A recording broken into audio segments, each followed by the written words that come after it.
Social democratic party of India.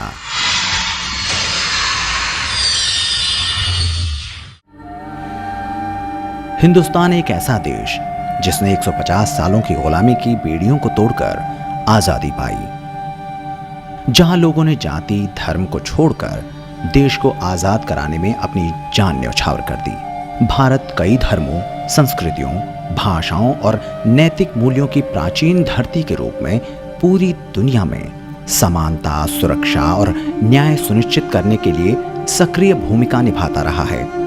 मगर दुनिया का सबसे बड़ा लोकतांत्रिक देश भारत अपने बुजुर्गों के ख्वाबों की ताबीर में कामयाब न हो सका और सामाजिक लोकतंत्र से दूर होकर विकास के सरमायादार जन विरोधी स्वरूपों के सामने झुकता चला गया।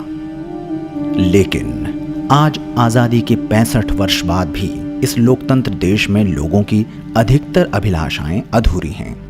जात पात की राजनीति करने वालों ने देश को अनेक हिस्सों में विभाजित कर दिया है, जिसके कारण अधिकांश जनसंख्या निर्धनता की शिकार है। आज देश के हालात पर निगाह डालने पर हर तरफ गैर बराबरी का मंजर दिखाई देता है। एक तरफ खुशहाल मालामाल इंडिया और दूसरी तरफ तंगहाल फटेहाल देश की जनता। रोज जिल्लत झेलता दलित समाज, जल जंगल जमीन से जुदा होता मासूम किसान और आदिवासी तबका, भूख और भय से बेहाल भारत। देश में चारों तरफ असमानता का बोलबाला है। अनाज उगाने वाला किसान व बुनकर कर्ज के बोझ के कारण आत्महत्या करने को मजबूर हो रहे हैं। गांव में शिक्षा और स्वास्थ्य के नाम पर जरूरी सुविधाएं मौजूद नहीं हैं, जबकि राष्ट्र की सत्ता सिर्फ औद्योगिक घरानों की हित साधक बनकर रह गई है और शिक्षा, स्वास्थ्य जैसे कल्याणकारी क्षेत्रों से पीछे हटती जा रही है। बाल मजदूरी में भारत दुनिया का नेतृत्व कर रहा है और कुपोषण, भ्रूण हत्या तथा महिलाओं पर अत्याचार के आंकड़ों पर हम शर्मिंदगी महसूस कर रहे हैं। इतना ही नहीं, दूसरी तरफ आज देश में मुस्लिम कम्युनिटी को अपनी पहचान, असुरक्षित भावना, समानता, शिक्षा और सामाजिक न्याय जैसी समस्याओं से गुजरना पड़ रहा है और मुल्क के सबसे पिछड़े, कमजोर व असहाय वर्ग की पहचान बन गया है। धर्मनिरपेक्षता के नाम पर हिंसक फांसीवादी ताकतें फल फूल रही हैं। गुजरात और दूसरे राज्यों में हिंदूवादी नेता मुस्लिम विरोधी नफरत फैलाकर और झूठे औद्योगिक विकास का नारा देते हुए चुनाव जीत रहे हैं। राजनीति में सांप्रदायिक प्रभाव नजर आ रहा है और इससे धर्मनिरपेक्ष पार्टियां बच नहीं पाई हैं। देश का प्रशासन, सुरक्षा एजेंसियां व पुलिस बुरी तरह से सांप्रदायिकता से प्रभावित हैं। झूठे एनकाउंटर करके मुसलमानों को खलनायक बनाकर पेश किया जा रहा है और संवैधानिक व कानूनी अधिकारों और सुविधाओं से वंचित रखा जा रहा है। प्रशासन में इनकी हिस्सेदारी लगभग शून्य है। सुरक्षा क्षेत्र में उनके दरवाजे बंद हैं। आर्थिक क्षेत्र में इनकी हैसियत सस्ते मजदूरों के संसाधन से अधिक नहीं। झूठे मुकदमों में जेल में लंबे अरसे तक बंद रखना, अदालतों से बेगुनाह साबित हो जाने के बाद भी सारी जिंदगी बर्बाद हो जाना और जालिम व गुनहगार पुलिस वालों के खिलाफ कोई कार्यवाही न होना एक बड़ा सवाल है। हिंदुत्व की पैरोकार पार्टियां तो खैर खुले तौर पर ये रवैया इख्तियार किए हुए हैं, पर दूसरी पार्टियां जैसे कांग्रेस, समाजवादी या बीएसपी भी अपना उल्लू सीधा करने के लिए मुस्लिम वोटरों को झूठे सब्ज बाग दिखाती रही हैं और अपने वायदे कभी पूरे नहीं करती। और इन सब का रवैया दिखावटी, सजावटी और बनावटी किस्म का है। सच्चर कमेटी की सिफारिशें लागू करने के नाम पर इलेक्शन के दिनों में मुस्लिमों को अपने पाले में करने के लिए नए नए शिगुफे छोड़ दिए जाते हैं और काम निकलने के बाद हर पार्टी आंखें फेर लेती है। ये नतीजा है नेताओं, इंडस्ट्रियलिस्ट और सरकारी अफसरों की मिलीभगत का, जिससे भ्रष्टाचार अपनी चरम सीमा पर पहुंच गया है। प्रशासन के निचले स्तर से लेकर ऊंचे स्तर तक भ्रष्टाचार की जड़ें फैल चुकी हैं, जिसमें पुलिस और न्याय व्यवस्था भी शामिल हो चुकी है। कॉमनवेल्थ गेम, 2G जैसे बड़े बड़े घोटाले, सीएजी कहता है इसने कोई लाखों करोड़ों रुपए देश के दांव पर लगा दिए हैं। भारत की लोकतांत्रिक व्यवस्था पर संकट छा रहा है। शासन में साझेदारी औद्योगिक घरानों और जमींदारों ने अपने हाथों में ले रखी है। कमजोर वर्ग शासक वर्ग की कृपा पर जीवन व्यतीत कर रहा है। बड़े नेताओं के संपर्क वाले खुशामदी और दागदार लोगों को पार्टी के बड़े ओहदों पर बैठाकर जनता पर थोप दिया जाता है।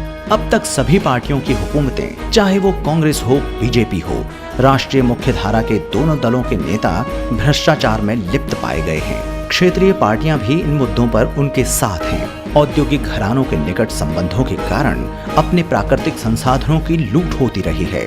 सरकार आम जनता को वृद्धि और खुशहाली के गलत सूचकांक बताती है, जबकि देश में आज भी खाने की कमी, पानी, बिजली और रोजगार जैसी गंभीर समस्याएं बनी हुई हैं।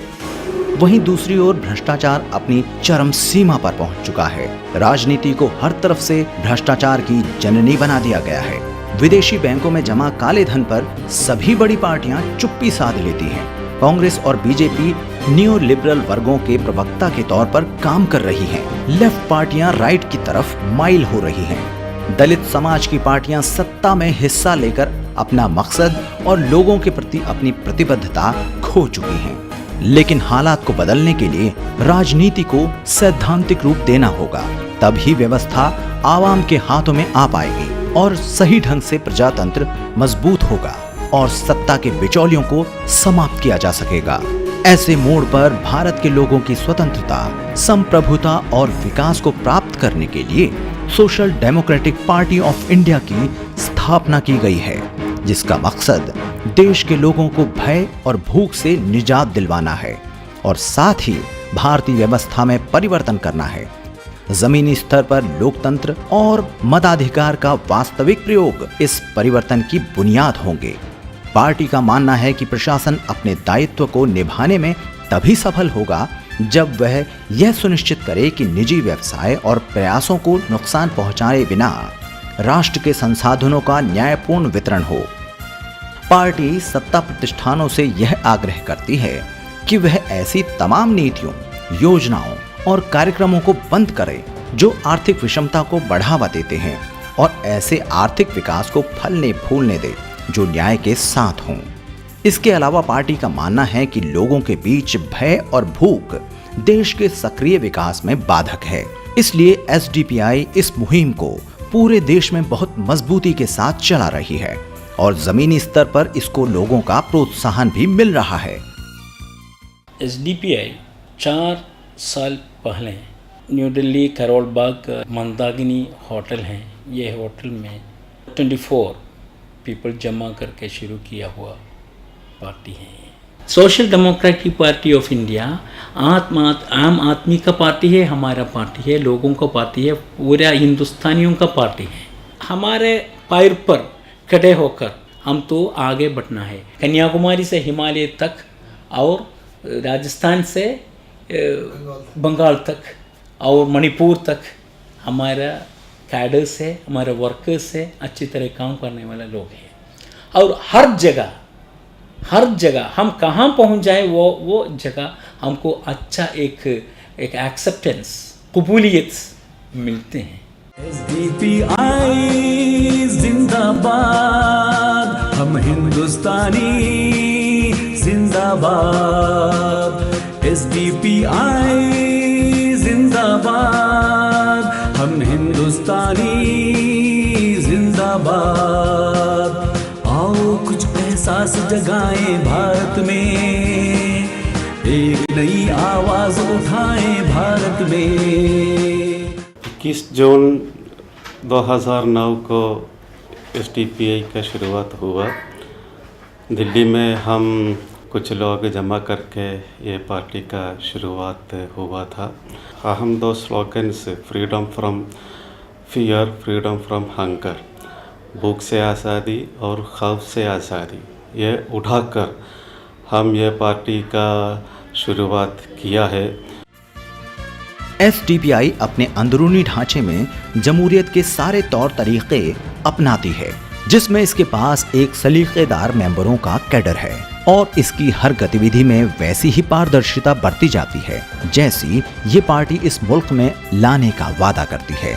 आज तक एसडीपीआई ने हर तबके की भूख और भय को पूरी शिद्दत से खत्म करने का प्रयास किया है और अपने सतह पर देश की जनता के खिलाफ हुए हर जुल्म सितम का जमकर विरोध किया है। देश के हर सूबे में विकास की दौड़ में पीछे छूटे हर आम और खास की आवाज बनकर उभरे हैं हम। गैर बराबरी और पूंजीवाद की हकीकत से जनता को हर वक्त रूबरू करने की जिम्मेदारी निभाई है।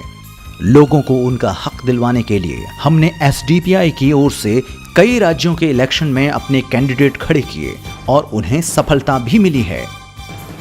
आज तक सभी पार्टियों द्वारा इस्तेमाल किए गए भेदभावपूर्ण फॉर्मूले को दरकिनार करके एसडीपीआई नए बराबरी को बढ़ावा देने वाले प्रारूप को अपनाएगी, जिसकी कुछ खास बातों से आपको रूबरू करवाते हैं। एसडीपीआई की हर पॉलिसी में वक्त के तकाजे का ध्यान रखा जाएगा ताकि कोई भी तबका गैर बराबरी का शिकार न हो। सबके लिए रोजगार और सारी सहूलियतों का बंदोबस्त करने की ओर ध्यान दिया जाएगा। जनता की राय ली जाएगी और उसका सम्मान भी किया जाएगा। तरक्की के वास्ते कुदरत के कायदे कानून से छेड़छाड़ न हो, सबको सारी सहूलियतें मैसर हों, इसका ख्याल रखा जाएगा। एसडीपीआई देश की राजनीति में नया विकल्प देने के लिए इन सिद्धांतों पर पूरी तरह अमल कर रही है। एसडीपीआई देश स्तर की पार्टी है तथा अधिकांश प्रदेशों में अपना ढांचा खड़ा करके सभी मसाइल ज़दा, शोषित व वंचित लोगों को संयुक्त मंच प्रदान कर रही है। एसडीपीआई किसी एक व्यक्ति व परिवार की इजारेदारी नहीं है और न ही किसी एक व्यक्ति, जाति व धर्म के दायरे में काम कर रही है।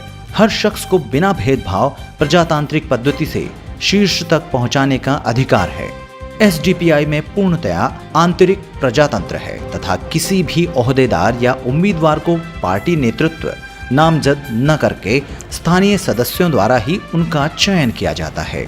एसडीपीआई स्थानीय तौर पर आम नागरिकों के दरमियान राजनैतिक नेतृत्व को पैदा कर रही है, जिसमें धन्ना सेठों, माफिया तथा पेशेवर राजनीतिज्ञों को वर्चस्व प्राप्त नहीं हो सकता। एसडीपीआई कैडर बेस्ड संगठन है जो अपने कार्यकर्ताओं को प्रजातांत्रिक दायरे में जनता की सेवा करने के लिए प्रेरित करता है। एसडीपीआई भ्रष्टाचार, भेदभाव व शोषण को समाप्त करने व धर्मनिरपेक्षता व प्रजातंत्र को मजबूत करने के लिए व्यवस्था परिवर्तन का सामाजिक व राजनैतिक आंदोलन है। खास माइनॉरिटी और देश के लोगों की समस्याओं को देखते हुए पार्टी ने पूरे देश में कई प्रोग्राम शुरू किए हैं और कई मुद्दों को पूरे जोर शोर से उठाया है और उनके बेहतरीन नतीजे भी सामने आए हैं। हमारा ये देश में अब जो इकोनॉमिक और सोशल और पॉलिटिकल सिचुएशन अब बढ़ रहा है, इसके खिलाफ आम लोगों को हम इन्वोक करके उनको इनके जानकारी देके हम नया एक पॉलिटिकल मूवमेंट के लिए कोशिश कर रहे हैं। हमको ये 3 सालों से कुछ इलेक्शन रिजल्ट्स भी मिल गए हैं, कर्नाटका में, केरला में, तमिलनाडु में, राजस्थान में, वेस्ट बंगाल में। हमको लोकल बॉडी इलेक्शंस में ये 3 साल से काफ़ी नतीजा मिल गए हैं और हमारा ये पार्टी का पब्लिसिटी, पार्टी का पैगाम पूरा हमारा देश में फैलाने के लिए, पहुंच जाने के लिए हमको मौका भी मिल गया है।